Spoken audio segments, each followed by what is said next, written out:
Okay, I just got back from the grocery store and I'm getting ready to make a batch of the microbiome mashup recipe. So basically what I did is I went up to Natural Grocer because all of their vegetables are organic, so I didn't have to sort through to find the organics. Everything there is organic. And I just started grabbing, and my goal was to get 27 to 30 different vegetables, maybe some that I haven't really tried before, or maybe some that I don't eat very often. And I brought them all home and divide them up into 3 groups. So literally just standing there at the grocery store, basically pulled off 30 different plastic bags. Yes, plastic is terrible, but they are biodegradable at Natural Grocer. So anyway, I pulled off the bags ahead of time so I'd know when to stop, and I just started going along and grabbing vegetables. So I have 3 distinctly different piles here. So I try to divide up, so I don't want to put all the root vegetables in one pile. So any root vegetables that I got, I kind of divided them up between the 3 piles. Same with the brassicas. Oh, I don't have any onions in here. I just realized I'm going to pull an onion out. Leafy greens, the same way. I have all different kinds of leafy greens that I would never normally eat in my diet, just because I'm just not that, fond of all these different types of leafy greens, and nor do I know what to do with them half the time. So I just started grabbing different kales and different lettuces and different chards and some dandelion greens even, and different colors of chard. So just lots of different things. I also do like to put mushrooms in each batch, but different kinds. So this is one, I'm not sure which is which now, they're all out of the boxes. One's cremini, and then one is just the regular white top that I can't think of the name of right now. But I have 3 different groups of mushrooms because I really want mushrooms in every batch. So this one has green beans and onions and bok choy and turnips and a little bit of turmeric. And then this one, I threw some ginger into this batch. So just the idea is anywhere from 8 to 12 different vegetables in each pile. So 8 is a lot more manageable than 12, but I tend to be a little crazy with this stuff. So you don't have to get quite this many. And you also don't have to get this much volume. This is going to be enough microbiome mashup supplement to last me for many, many months to come. And truth be told, you're probably better off making these for 3 months at a time so that you can eat with the change of the seasons. And in this case, I just went a little crazy because I'm planning to share some of my frozen mashup recipe with a few relatives and friends, and that's why I have so much volume here.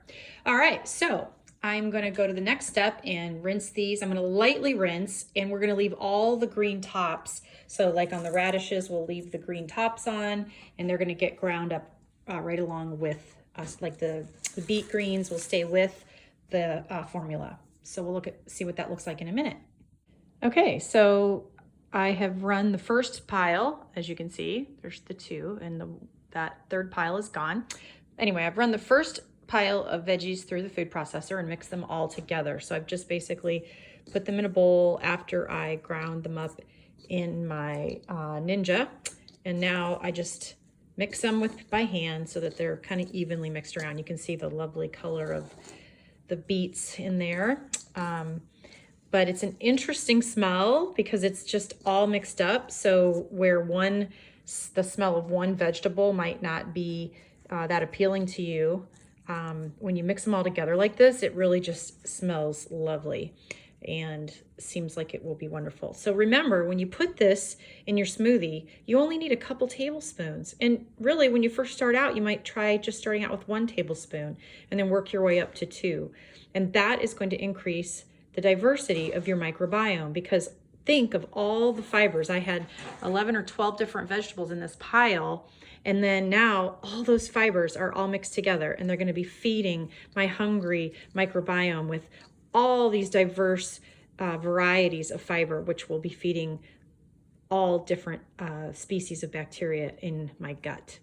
So then the idea is after you put this in Ziplocs, then you go to pile 2 and then to pile 3. So all these Ziplocs will have a number 1 on them, and all of those Ziplocs will have a number 2, and all of those Ziplocs will have a number 3. So then to even further diversify, I will rotate which bag I pull from each day. And if I have multiple servings per day, I can rotate as well. So throughout the week, I will be getting 30 different vegetables because there's about 30 here altogether. And this is in addition to the vegetables that I will eat throughout the day. So it's kind of cool how you can so simply and easily increase the diversity of your vegetable intake and as an end result, increase the diversity of that microbiome. Okay, I'm all done. I have all 3 piles of vegetables are gone, and I've chopped them all up in my handy dandy Ninja food processor. And then I mixed by hand in this giant mixing bowl. And now I have 3 different batches. So this is number 1, number 2, and number 3. And you'll notice they're all a little bit of a different color, just based on all the different vegetables that were in those piles. And once again, there was 10 to 12 different veggies in each of those piles, but you don't have to go that crazy because any amount of diversity is probably going to be an improvement upon what you're already consuming throughout the week.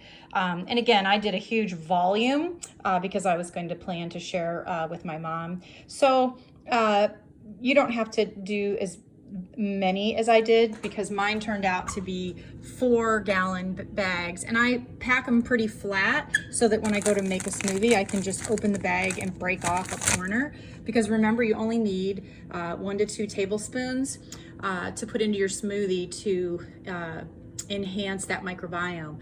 And so what else will I do with this type of thing? I would also, some of these turned out so good and they smell so good. One of them's got ginger in it, and one of them's got onions in it. One of them's got turmeric. So I might use these and place them in a broth and just make a soup.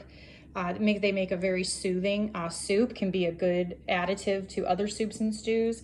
And then you can also even just throw them in with some oil or butter and saute and just make a sauteed side dish. So again, I don't think about what it's going to taste like. I just go in with the goal to pick as many vegetables as I can possibly find, and preferably ones that I wouldn't tend to purchase on a regular basis to give my microbiome something new and interesting.